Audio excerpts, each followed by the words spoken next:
করতে পারতেছে না বানান। উচ্চারণ না মানে উচ্চারণ না, বানানটা পারি না আমি। একটু শিখাই দাও। আমার সাথে সাথে গাও। T T R R A A N N D D I I N N G. G. Trending trending trending. Trending trending. হ্যাঁ পেয়েছো তুমি। 200 দিনের জামাই নাপিত হলে কি হবে? সে কিন্তু শিক্ষিত। এবার সেটারই প্রমাণ সে দেখিয়ে দিল। কারণ অনেকে বলেছে এই নাপিত তো দেখি অনেক বেশি শিক্ষিত, ইংরেজিতে আবার পোস্ট লেখে। তার এই পোস্টটা নিয়ে সোশ্যাল মিডিয়াতে নানা ধরনের কমেন্ট মন্তব্য চলছে। বলতে গেলে তার এই পোস্ট নিয়ে সোশ্যাল মিডিয়ায় তাকে এখন নানা রকম অপমান করছে।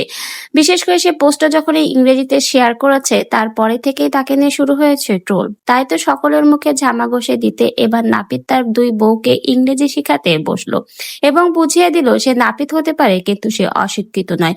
একজন মানুষ অশিক্ষিত হলেই যে সে নাপিত হবে, শিক্ষিত মানুষ নাপিত হতে পারে না, এটার ভুল ধারণা এবার সে ভাঙিয়ে দিল। কারণ সে এবার তার 2 বউকে ইংলিশ শিক্ষা দিচ্ছে, ট্রেন্ডিং বানান করে শিখাচ্ছে। আর এটার মাধ্যমে যারা তার এই ইংরেজি পোস্ট নিয়ে ট্রোল করেছিল, তাদেরকে অপমান করেছিল, তাদের মুখে এবার ঝামা ঘষে দিল। বুঝতেই পারছেন কেউ কিন্তু কারো থেকে কম নয়।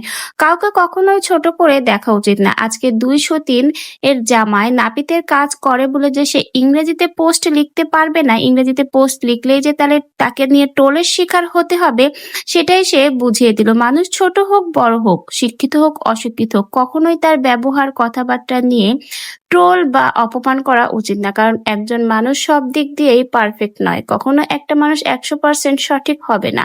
তো ভিউয়ার্স বুঝতেই পারছেন এবার 203 এর জামাই বুঝিয়ে দিল যে সে নাপিত হলেও সে শিক্ষিত। একজন নাপিত যে কখনো ইংরেজিতে পোস্ট লিখতে পারবে না এমন নয়, তার ভিতরেও বিদ্যা রয়েছে। তো ভিউয়ার্স এবার 203 এর জামাই তার 2 বউকে ইংরেজি পড়া শিখিয়ে যারা তার পোস্টে ইংরেজি নিয়ে টিটকিরি মজা করেছিল, তাদের মুখে কিন্তু এবার ঝামা ঘষে দিল।